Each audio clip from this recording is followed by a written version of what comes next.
Rais wa Ukraine Bwana Volodymyr Zelensky ametafuta balaa zito baada ya kufanya mashambulizi katika meli mbili za mafuta za Urusi katika Bahari Nyeusi.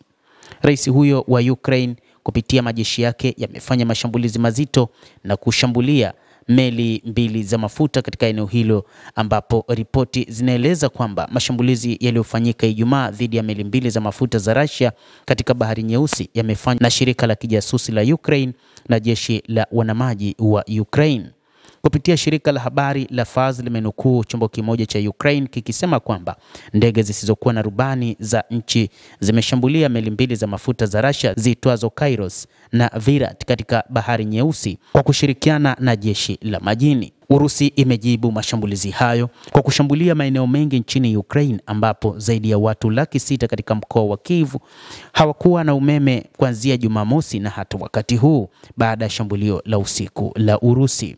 Wizara ya nishati ya Ukraine imesema zaidi ya watu 500,000 kati yao walikuwa katika mji mkuu wenyewe na wengine katika eneo jirani. Ilihusishwa na upotevu wa umeme kutokana na mashambulizi ya makombora na ndege zisizokuwa na rubani katika miundombinu ya nishati katika jiji hilo na mikoa mingine kadhaa.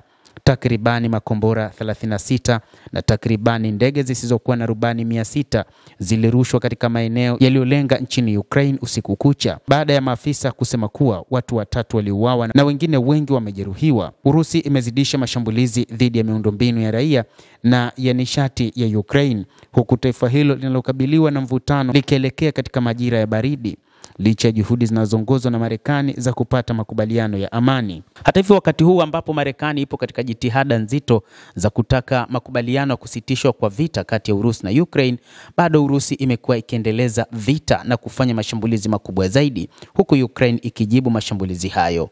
Ukraine inajibu mashambulizi hayo kwa kuzilenga meli za mafuta za Urusi ambazo zimekuwa zikielekea katika mataifa mengine ulimwenguni, lakini Urusi imeonyesha kwamba wakati huu si wakati wa kulala, ni wakati wa mapambano zaidi. Rais wa Urusi Bwana Vladimir Putin amemweleza rais wa Ukraine kwamba ikiwa atakataa makubaliano ya kusitisha mapigano katika pointi 28 zilizoandaliwa na rais wa Marekani Donald Trump, basi jambo zito litamkuta na Urusi itafanya mashambulizi makubwa zaidi tofauti na haya ambayo yanaendelea.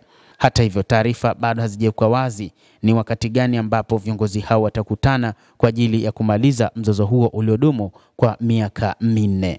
Mtazamaji, endelea kutufuatilia na nikusihi usisahau kulike, kucomment, kadhalika na kusubscribe channel yetu hii. Utakuwa ukipata habari hizi kwa mapana kupitia The World News. Mimi ni Adam Hussein, endelea kuwa nasi wakati wote, endelea kutufuatilia. Utaweza kujua ni nini kinajiri katika ulimwengu kupitia The World News.